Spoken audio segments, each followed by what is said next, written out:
Ce que nous vivons aujourd'hui, dans de nombreuses situations, demande à ce que nous nous arrêtions. Demande à ce que nous nous arrêtions avec nous-mêmes. Absiru ila ma alat ilayhi dunyakum. Observez ce que vous vivez. Observez l'abondance des objets dans votre demeure. Des objets que même vos ancêtres n'auraient pu imaginer ou rêver. Nous avons aujourd'hui des télés géantes. Nous avons des lave-vaisselle, des aspirateurs dirigés par l'IA. Masakinuna gharqa fi bihar an-ni'am. Nos demeures sont ensevelies par les bienfaits d'Allah subhanahu wa ta'ala. Ma arafaha al-aqdamun wa ma halimu biha. Nos ancêtres n'auraient pu rêver ou imaginer ces bienfaits. Nos armoires débordent de vêtements. Nos frigidaires sont remplis de nourriture qui viennent des quatre coins du monde. T'ouvres ton frigo, une mangue qui vient du Brésil, un saumon qui vient de Norvège, des épices qui viennent d'Inde. انظروا إلى موائدنا ملأى من كل زوج بهيج ثمار الصيف في عز الشتاء. Des fruits d'été en plein hiver.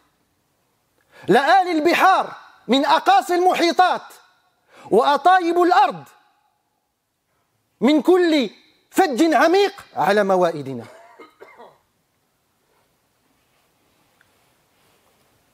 Nous vivons une époque inouïe dans le confort.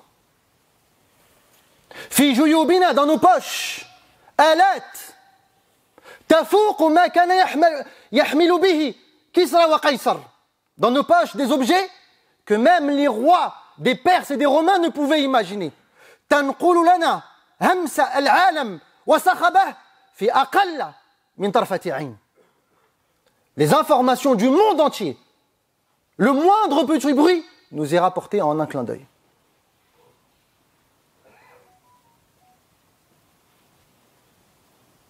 Regardez nos maisons. L'eau coule à flot en un geste. On réchauffe nos foyers en un interrupteur. On éclaire nos nuits en une fraction de seconde. نعيش في نعم لا تعد ولا تحصى. الماء العذب الفرات ينهمر بإشارة. Un geste, l'eau coule à flot. الدفء يلف البيوت كالحرير. الضياء يبدد دياجير الظلام بلمسة. Nous vivons dans des bienfaits qu'on ne peut dénombrer. Et malgré tout ça, et pourtant, observez les visages dans le métro. Observez notre jeunesse qui scrolle sans fin avec leur regard éteint. Regardez les adultes qui sont stressés, pressés et dont le sourire est forcé.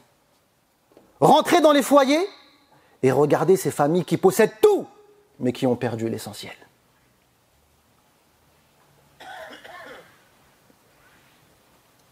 Nous possédons tout, et malgré ça, tout le monde ressent une certaine lourdeur dans l'atmosphère.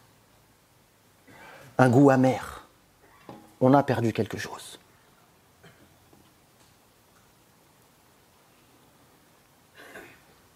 Que s'est-il passé?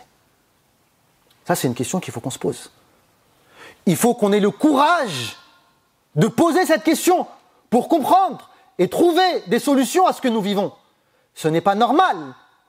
أن ترى هؤلاء الشباب الفتيان والفتيات يعكفون على الشاشات عكوف الوثنيين على الصنم. Tu vois notre jeunesse plongée dans leurs écrans, ne levant jamais la tête, comme un adorateur d'une statue qui ne lève pas la tête quand il est prosterné.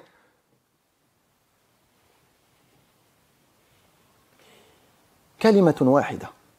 En fait, il y a juste un mot.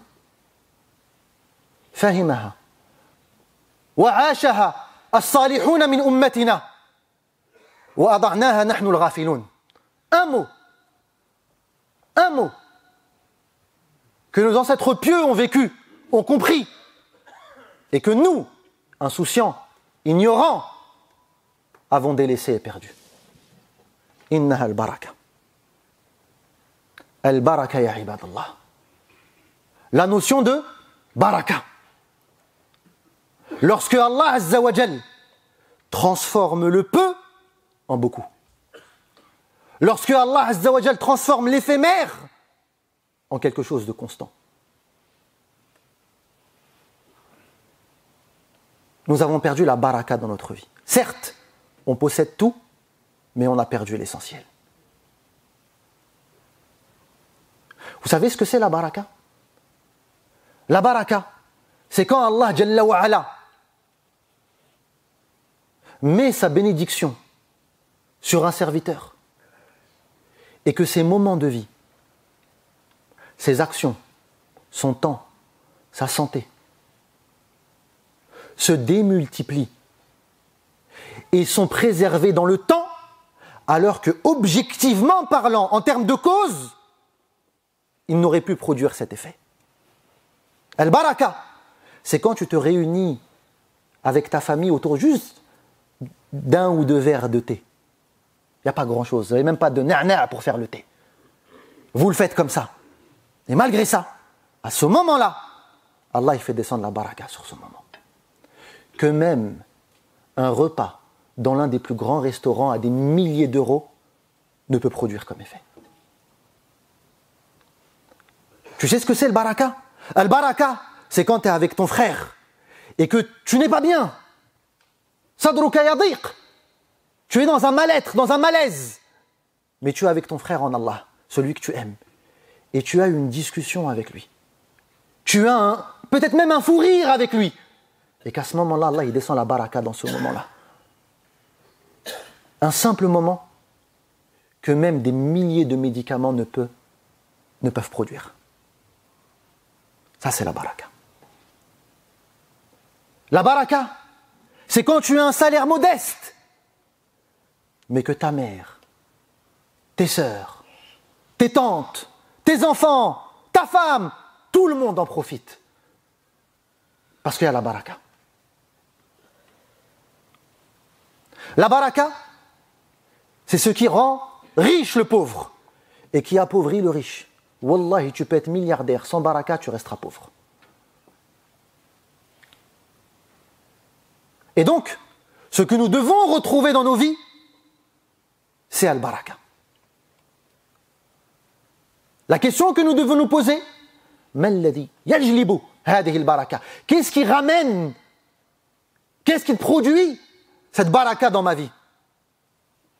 هناك أسباب ذكرت في القرآن والسنة. Nous avons des causes dans le Coran et la Sunna, des causes que beaucoup de musulmans ont ignorées, ont délaissées, et c'est pour ça que dans leur vie il n'y a plus aucune baraka. La plus grande des causes, أن تعتقد أن البركة من الله وحده. La plus grande des causes, que tu vives avec la certitude que ce n'est pas tant ce que tu possèdes, que ce n'est pas tant ce que tu accumules qui fait de toi quelqu'un de riche, mais la baraka qu'Allah y met dans ta vie. Toi tu dis Allah tabaraka wa ta'ala. Tu dis Allah, celui qui met la baraka dans toutes choses et qui s'élève au-dessus de toutes choses. Lorsque le prophète sallallahu alayhi wa sallam était dans une expédition et que il était avec son compagnon Abdullah ibn Mas'ud, comme le rapporte l'imam al-Bukhari, il leur a demandé utlubu li fadla min al-ma. Demandez un peu d'eau pour moi. Et à ce moment-là, on est venu avec une quantité d'eau extrêmement minime dans un récipient.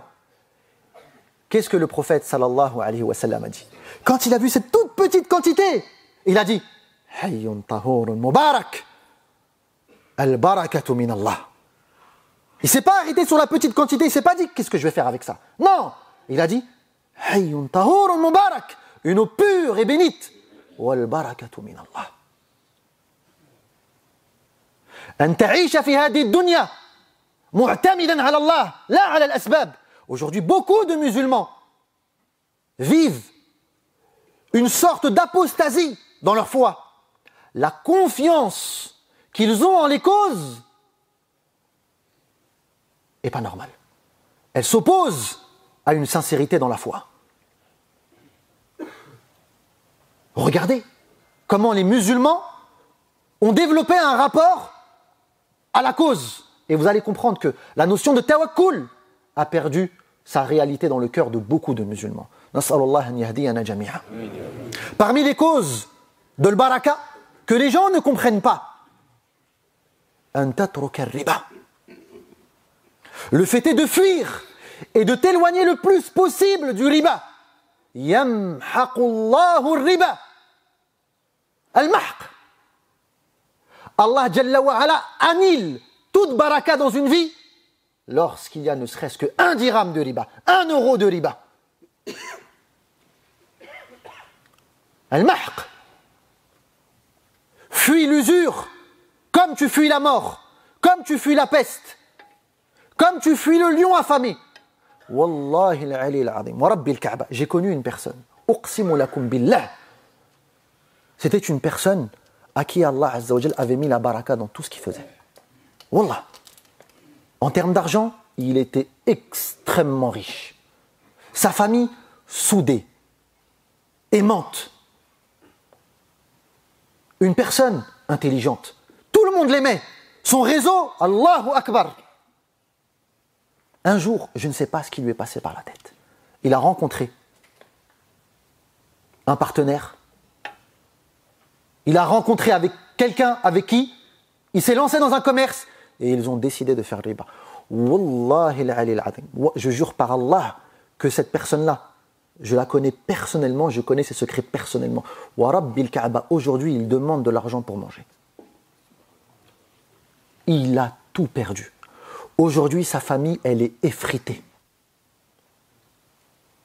Moi, hada al-abd al-faqir, al-haqir que tu as devant toi, wallahi, tu m'aurais dit ça. Tu m'aurais dit que ça aurait été possible, je t'aurais dit, écoute, quand même, peut-être pas lui.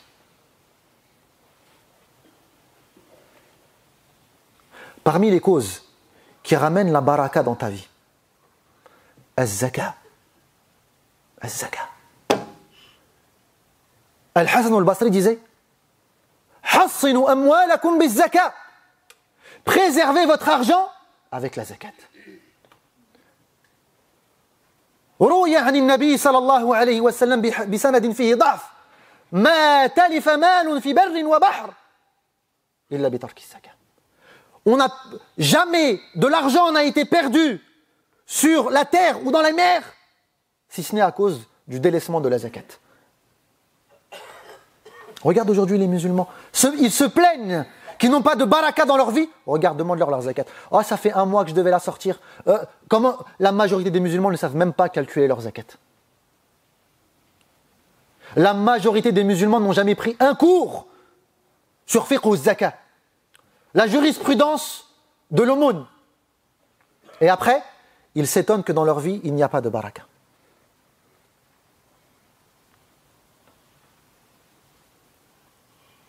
أقول ما تسمعون وأستغفر الله لي ولكم فاستغفروه إنه هو الغفور.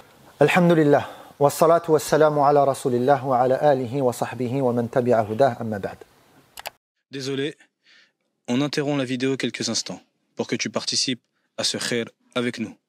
Abonne-toi à la chaîne, active la cloche et rejoins-nous sur Telegram. Bismillah, on repart.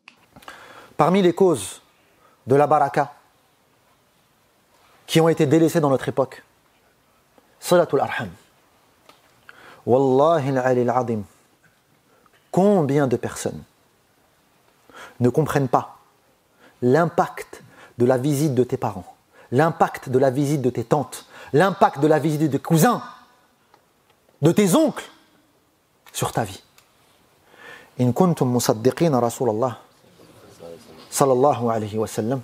Si vous avez la certitude en la véracité du message du prophète sallallahu alayhi wa sallam, iqra'u al-hadith fi hadha al-mawdu'. Lisez les hadiths, les narrations prophétiques dans ce sujet-là. Vous allez être étonnés. Comment silatul arham tubarikul a'mar wa tubarikul arzaq.